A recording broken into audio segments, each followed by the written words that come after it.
Hey, what's good, y'all? Wanted to talk to you a little bit today about something that's been coming up a lot lately, actually. And that is the subject of what happens when you fail? Like, what is it that occurred that caused for your project not to work, a venture not to work, a company not to work? Um, it can be a whole lot, it can be a variety of different things, but a lot of the times when we're approaching these things, if you're truly trying to make it work, then you're going to do every single thing you can do to make it work, you know? And now that's always been my approach is I'm going to do everything within my capacity to make something pop off.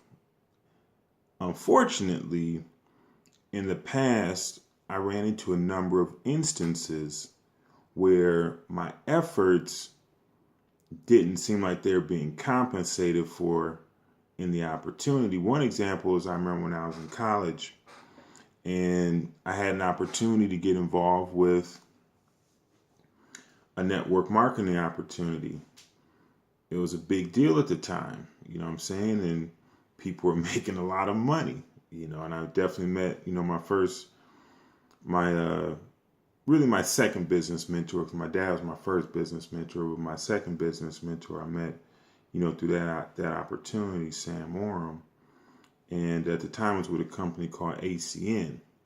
Now, ACN is a several $100 million company. It might be a $1 billion company now. I haven't looked them up in a while, but um, you know, these guys were making six figures a month. You know what I'm saying? They were doing it, and I'm a young dude, and I'm hungry. I'm looking at everything they doing. I'm like, man, I want to get in on this. I'm in.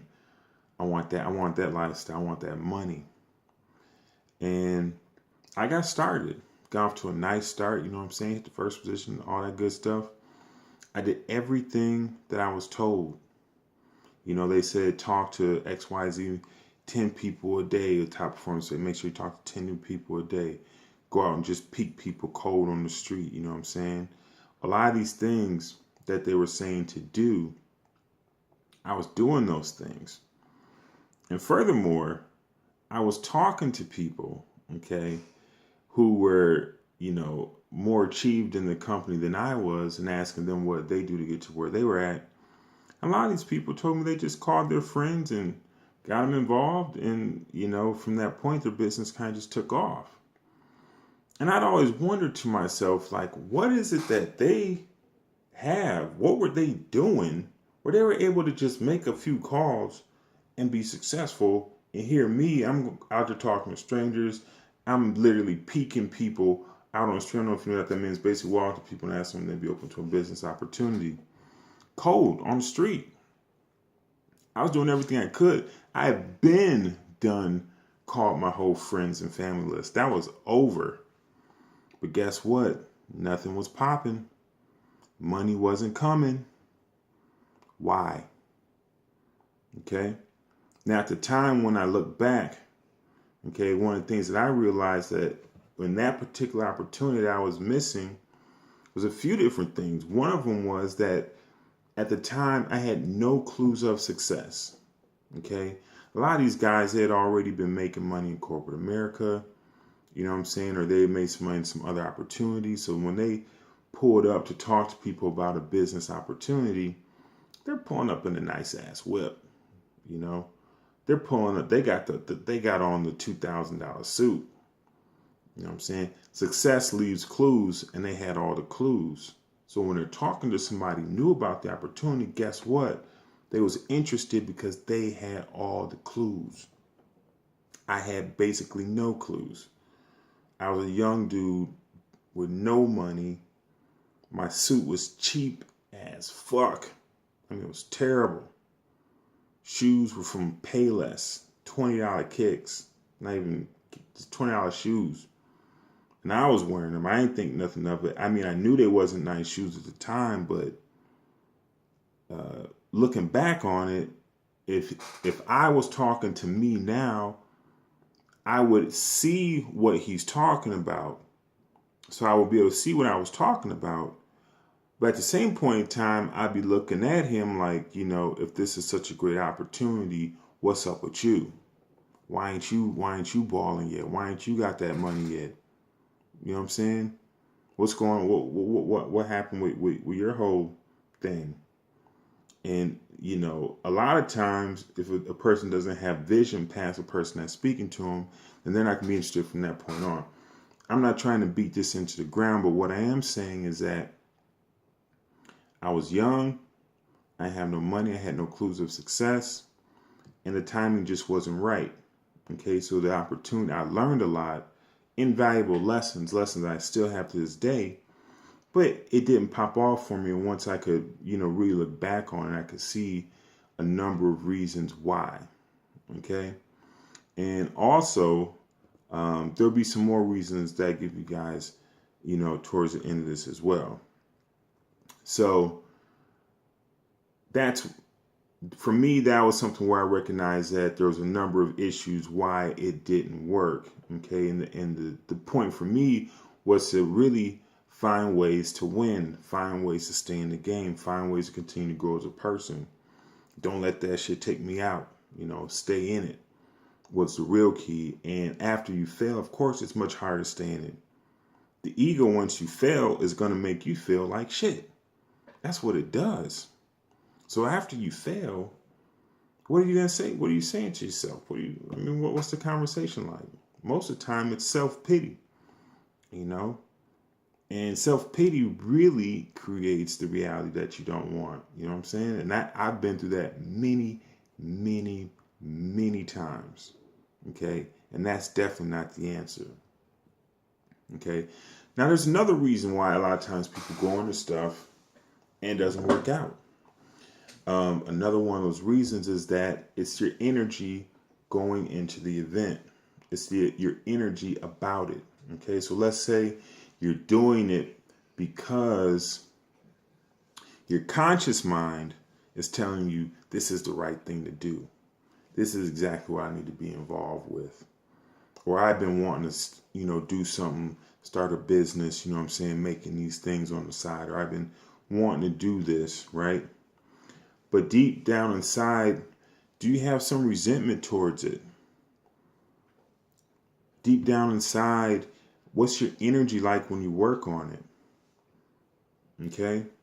It's like, sometimes the way people go to their job, right? When they go to their job, are they happy and skipping across the street? Most of the time people go to their job, it's like, okay, let me just get this shit done, man. I ain't really trying to be here. I wish I had the day off. Give me the next week, 2 weeks. How about the next year off? That's what I want. That's what most people are saying when they go to work. All right. Now, if you approach your business or a project that you're working on, right, or anything, any financial endeavor, any endeavor for that matter, but if you approach it, it could be a relationship, okay, with a negative energy, with the energy of, I don't want to be here. I really don't want to do this. This really ain't me. I'm not really feeling this. Okay.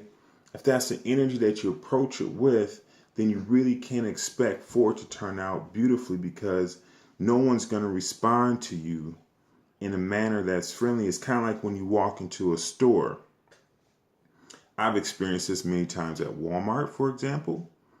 I go to Wally World. Okay. But I'm just saying, in Atlanta, we call it Club Wally World. But I'm just saying that I've experienced this at Walmart, many different fast food restaurants. What have I experienced? I've experienced what you have. All right. This person is talking to you, okay, like you are the problem.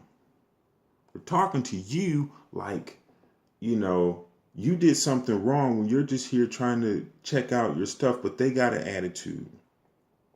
Now, the question is, why do they have an attitude? As a person, I'm not a big fan of Charles Barkley, but I remember he said something that resonated with me. And what he said was that he was like, when people treat him like that at certain places, his response would be, look, it's not my fault. Your life sucks. And I thought that made a lot of sense, because that's basically what's going on. Is when you get bad service, when someone treats you bad, okay, it's because they're mad at their life, not you. They're mad at themselves. They're disgusted with themselves, and they're taking it out on you. Okay. Now, what's going to come to that person though? If it's a server or somebody, if you're at a restaurant and the server's treating you bad and with a terrible attitude, what's going to come of that? Not a good tip. No good tips coming from that. Nothing's good's coming from that. I mean, on my side, if they don't straighten up, because I like great service. Okay. And back in the day when I was, younger, I was a waiter before, so I know what it's like. Yeah, you see what I'm saying? So what you put out is going to come back. So whatever energy, if your energy's not right when you go into an endeavor, guess what's going to happen? You're not going to get that good energy back out of it. You got to approach it happy, feeling good. You know what I'm saying? Glad to be there, glad to do it. You're going to get that type of energy back then because you put that type of energy into it. And so when thinking about, if something that you're working on, it may not be going how you want, what kind of energy are you putting into it? Make sure you have the right energy before you engage in it. You know what I'm saying? I remember I learned about putting love in the food a long time ago. I really began to understand, putting love and energy in the food. And actually, I ran some experiments myself to really experiment with it. And I found it to be very true. I took 2 jars of cooked rice and I put on one, I love you, and I put on the other, I hate you. And literally every day before I went to work, I walk by one and give it some love. The other one I walk by and just give it plenty of negative, hateful energy. And guess what happened? Within 3 days, the jar that I gave lots of hateful energy was rotting fast. I mean, real fast. You should do this experiment. It's worthwhile, trust me. You'll see the power of energy is what I'm trying to get at. The other jar that I gave lots of love looked almost like fresh rice.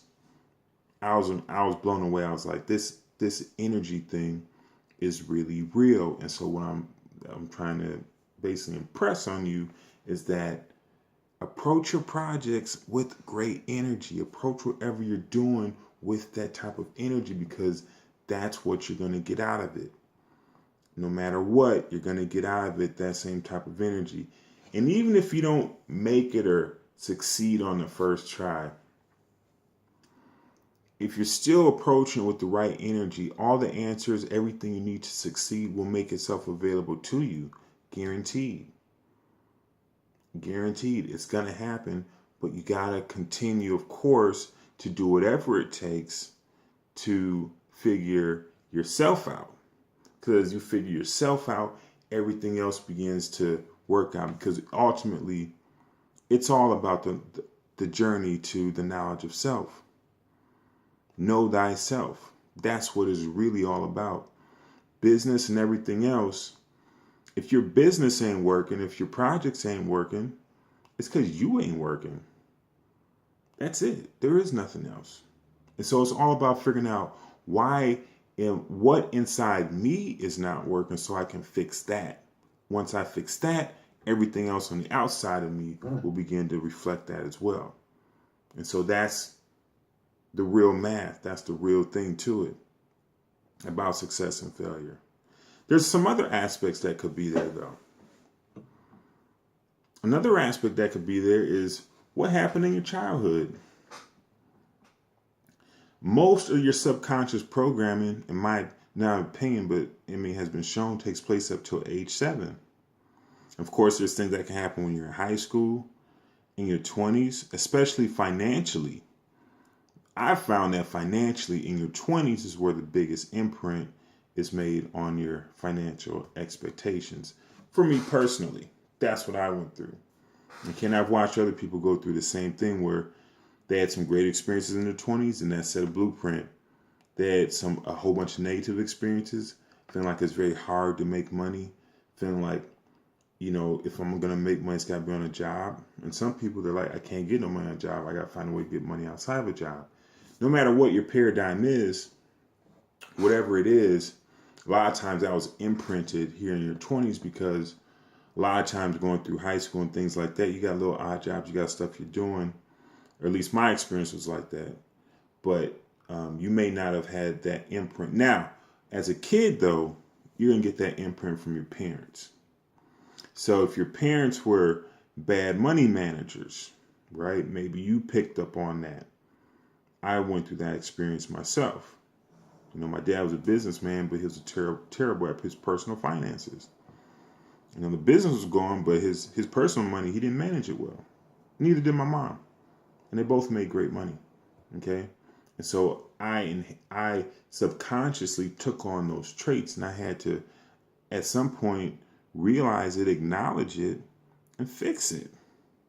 Because that was holding me back. I wasn't getting the stuff I wanted. I couldn't figure out where my money was going. Making great money, but where is it going? What am I doing with it?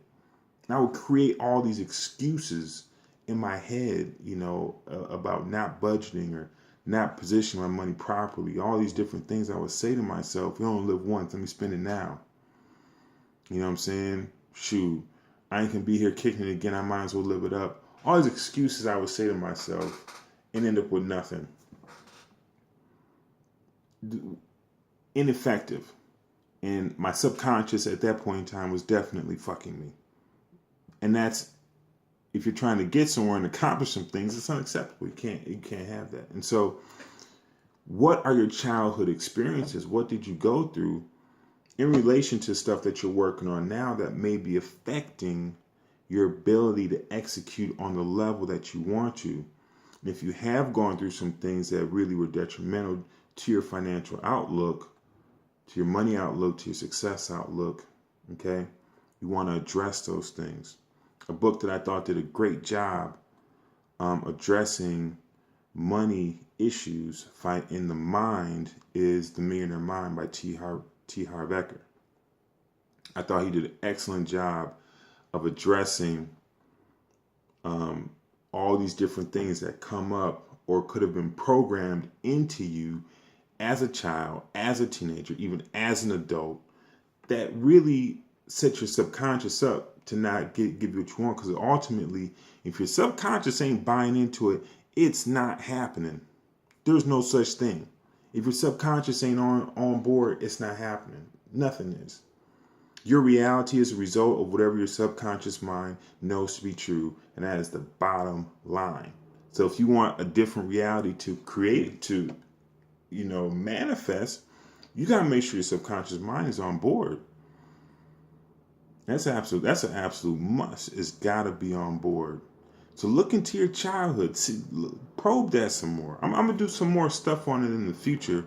Really do a whole nother level of a deep dive into, talking about money consciousness, prosperity consciousness, poverty consciousness, wealth consciousness, right? And really not all about money, because ultimately these things are just representations. We're humans, so we got to operate in a human environment. And part of that is dealing with money. Got to deal with it, right? So, how much? Almost everybody I know would love to be rich, okay? So then, what's your approach? How do you handle it? It's very interesting to me that most of my friends growing up who had a very practical approach to money had a very practical approach as adults. And they're usually doing much better than my friends who didn't have that approach. Right? And so there's just a certain way to handle different types of energy. Money is an energy. How do you handle it? How do you work with it? What's your relationship with it? Do you have a good relationship with it? Or does it suck? Do you have a negative outlook towards money or a positive one? Is it your friend or do you hate it? These are important questions, trust me. Because if you have a negative outlook towards money, if you say stuff like, money is the root of all evil. Once you get a lot of money, then some bad's gonna happen. Money don't grow on trees. I disagree, by the way. They say a lot of these statements that could have subconsciously, maybe not in your conscious mind, but maybe subconsciously put you at odds with it, put you at odds with money, put you at made it so that you don't have a great relationship with it.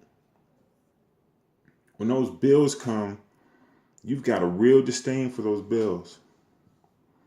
When you spend money, you got a real disdain for spending money versus being joyous about it. Have you ever invested? Have you ever put your money anywhere so that it could grow? These are just questions that are great to talk about, because these all have to do with, once again, reasons why you have failed. To succeed, you have to understand why and then counteract those things. Also, what's very important is forgiveness. You've got to forgive yourself for your mistakes as well, because if you are harboring negative energy against yourself, if you haven't forgiven yourself, then you're your own worst enemy. It's that simple. You got to forgive yourself. You got to tap into that heart energy and forgive yourself. Forgive your parents. They can only do what they could do. They did their best. They did what they, look at the situation. You'll see their humanity. They did what they could. Now that we're at the age my parents were when I was, older, I can see how they would have made so many different decisions they did and made some of the mistakes they made. I can see it all now because I'm there. I get it. When I was a kid, I didn't, because I was a kid. They're my parents. They're supposed to be perfect, or, they're supposed to be on top of their game, or doing this or doing that, or why aren't you doing this, Dad, or why aren't you doing this, Mom? All these different things that I had as an idealistic child, I now see was bullshit. They were doing the best they could do, and I love them and I forgive them for anything that may have not set my programming the way I would have wanted to go. But guess what? It's on me to really lay the final foundation on that. Just like it's on you to lay the foundation to create the reality you want. Ultimately, know that your subconscious mind will create whatever reality you want. It will create it. The process to program it, the process to get your subconscious mind on board is a process, though, especially if it's not there now. So that means you have to go from where you're at and grow it into that state. It's another process. We'll continue to talk about these subjects, over more videos and whatnot. And finally, I think one of the things that I heard a long time ago that I thought really made a lot of sense. Number one, without a question, is once your subconscious mind is bought into something, then it's going to manifest. That's just it. So whenever you fail, it's because your subconscious mind wasn't really on board. When you win, it's because it is. Okay? Now, from a human perspective, it can be looked at as you win, you succeed, you get what you want, your world looks like the way you want it to once opportunity meets preparation. So have you ever run into a situation where a great opportunity came your way, but you weren't ready, you didn't have enough money? Right? Or maybe you had the money, but the timing was just off, yet you couldn't even put the time into it, you couldn't do what was necessary. Right? So when preparation meets opportunity, that's when things really pop off. Now, your ability to prepare for it, your ability to get ready for it and do all the things that are necessary is completely under your control. Completely.